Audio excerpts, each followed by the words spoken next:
Right, episode 4 of the Morona pandemic.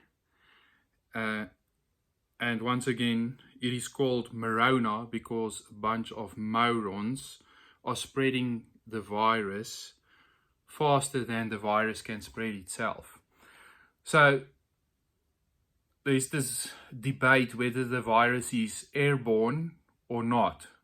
Okay, so let me just say that airborne does not mean that it's got wings and it's going to fly from Sandton to wherever you stay in your cozy little home somewhere in the outbacks. It simply means that if somebody sneezes and you're in close vicinity, the chances are you're gonna get it from the air from that guy's sneeze. And so stay as far away from people as possible. That's the whole idea behind the social distancing. So, like I was saying, there's a bunch of COVIDiots. Now, a COVIDiot is someone who stubbornly ignores social distancing, thus helping further spread of the COVID-19. It's also classified as someone who hoards groceries needlessly, spreading COVID-19 fears and depriving others of vital supplies. It sounds like a fit to me. So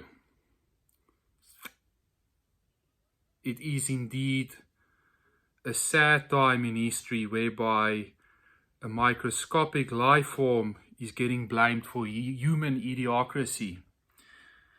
So we're now 30 hours to lockdown in South Africa. And I think the important thing that you need to realize is the idea behind lockdown is to save lives. Government wants to flatten the curve. Basically what it means is there's not enough medical resources to treat everybody at once. Nowhere in the world is there enough medical resources to put all the people all at once on oxygen and treat all of them. Hospitals just can't cater for a pandemic like this. So the whole idea is, due to the morons, they don't stick to proper hygiene. The morons, they don't stick to social distancing protocols. Government now have to enforce social distancing because there's a whole bunch of morons out there who's just not adhering to whatever's required. That is why there's an exponential growth in the virus. The idea of this lockdown is not to encourage social cuddling. So I think I need to state this once again. We're 30 hours to lockdown. Okay, so what the morons out there started to do is they entered the state of panic and everybody ran to the shops at the same time. So apparently the queue of the Dis-Chem pharmacy is standing out of the shop all the way around the corner.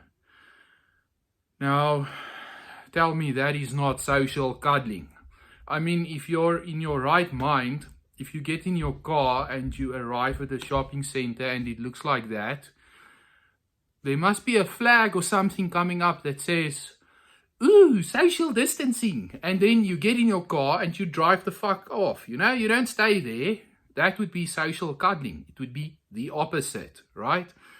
So, my hands are washed, so I can scratch my face if I want. So that is the important thing,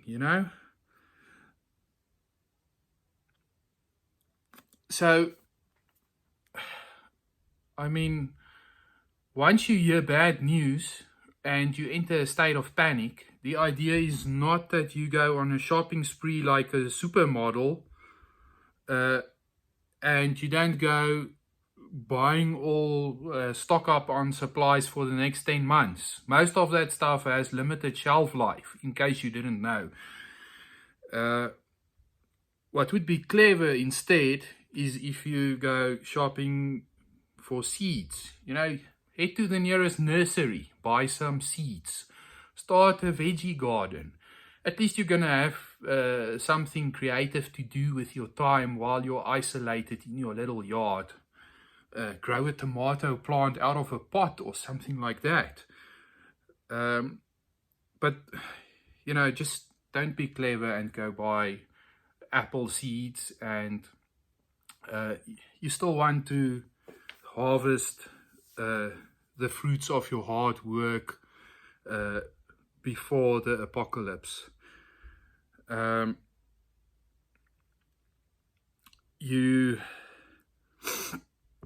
typically do not want to only harvest your fruits after a cure to COVID-ism has been found. And yes, I believe there's a cure for COVID-ism. I don't believe there's a cure for human idiocracy. And there's a difference. But we'll get into the details of that in a different series. So, buy seeds, start planting stuff, buy apples if you want to start panic buying. But government said shops are going to be open. I mean, I don't see that it's in anybody's interest to start closing grocery stores. And if you really want, go buy some livestock. Start a little chicken farm in your backyard or whatever. Just hope that the neighbors won't complain too much. But it's important to stop with your social cuddling now. That is the important thing. That it is pointless to have a lockdown and prevent people and restrict, from traveling, and put some restrictions on what you're supposed to do outside the house and what not, if people still continue with this social cuddling. You can rather buy some gloves or wear a fancy face mask, or, don't wash your money. That makes more sense.